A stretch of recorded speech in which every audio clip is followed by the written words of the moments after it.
What's up, ladies and gents? Social Nurse here. Thank you so much for stopping by. I just want to say that I believe Muriel Bowser, the mayor of D.C., who gave us some information, right? I think she spoke well about the situation.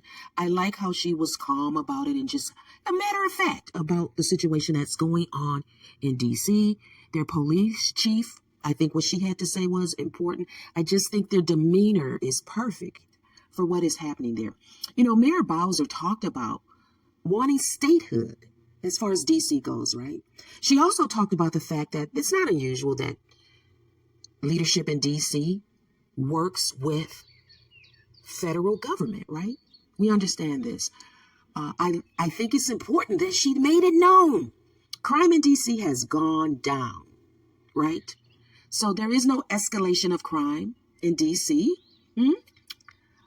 She made it known that, they're going to obey the law and will assist the federal government, and they will point out, right, specific areas that police assistance would be helpful, right?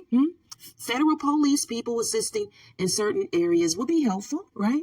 She talked about resources for the community and staying grounded with the community in Washington, D.C. Hey, listen, that's where Walter Reed Hospital is located. You people who have military families have probably heard of Walter Reed Hospital.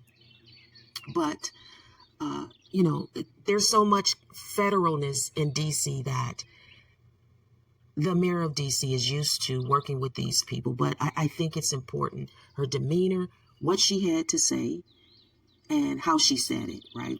It is what it is. And there are people protesting.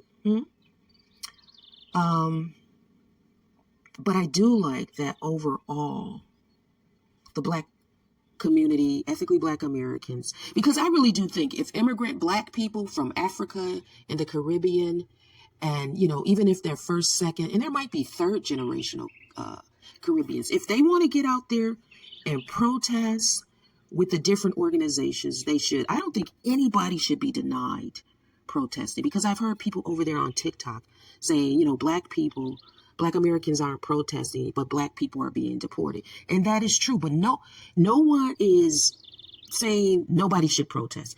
I think if an ethnically Black American wants to get out there and protest, go for it.